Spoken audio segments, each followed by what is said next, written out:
ডন position. আগুন কাটতে শিখেছে, আগুন কাটতে শিখছে, আগুন কাটতে শিখছে। এইসব বলো।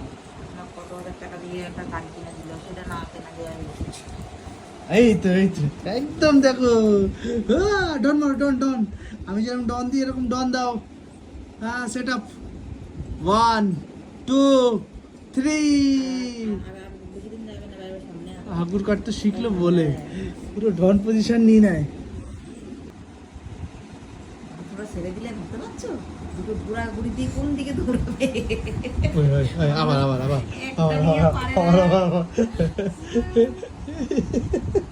কি শিখেছিস তুই সব? হ্যাঁ হ্যাঁ, ডন পজিশন। হ্যাঁ হ্যাঁ, আবার একটু কর, আবার একটু কর, কর কর কর কর কর। পিছনে যাচ্ছি কেন, পিছনে যাচ্ছিস কেন? কর